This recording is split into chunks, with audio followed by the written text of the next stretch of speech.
السلام علیکم، کیسے ہیں آپ؟ امید ہے اللہ کے کرم و کرم سے ٹھیک ہوں گے۔ اللہ تعالیٰ آپ سب کو ایمان کی بہترین سے بہترین حالتوں میں رکھے اور ہم سب کی طرف آنے والے ہر شر کو خیر میں بدلے۔ آج کی بات ہے ہماری دعاؤں کو معجزات میں بدلنے کا کام کس کا؟ تو سنیں، دعاؤں کو معجزات میں بدلنے کا کام صرف اللہ تعالیٰ کا ہے اور اللہ تعالیٰ کی رحمت سے ہی ہوتا ہے۔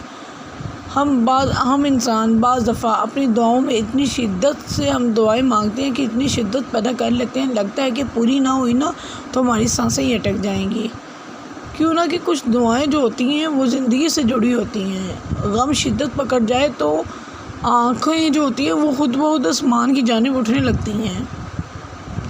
تم یہاں پر ہو کیونکہ یہ اللہ تعالیٰ نے تمہیں یہاں پہ لانا تھا۔ اگر تم پریشانی میں ہو تو سنو کہ اللہ تعالیٰ نے تمہیں اس پریشانی میں ڈالنا ہی تھا۔ جو تم نے کھویا ہے تو اس میں بھی اللہ تعالیٰ کی کوئی نہ کوئی مصلحت ضرور ہوگی، اس میں کوئی نہ کوئی حصہ ضرور ہوگا، یہ بھی اللہ تعالیٰ کی حکمت کا۔ تم اللہ سے اسے دوبارہ مانگ رہے ہو، یہ بھی اللہ نے تمہیں نعمت سے نوازا ہے۔ کیوں نہ کہ اللہ نے تمہیں دعا کا راستہ دکھایا ہے اور تمہارے دل دعا کی جانب موڑ دیے ہیں۔ یہ سب اللہ کی مرضی سے ہوا ہے، تو پریشان کیوں ہونا؟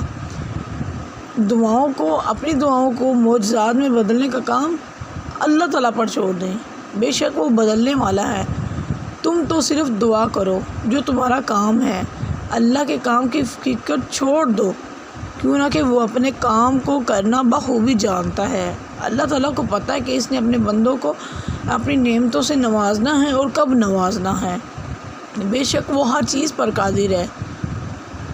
اپنا خیال رکھے گا اور دعاؤں میں مجھے یاد رکھے گا۔ اللہ حافظ۔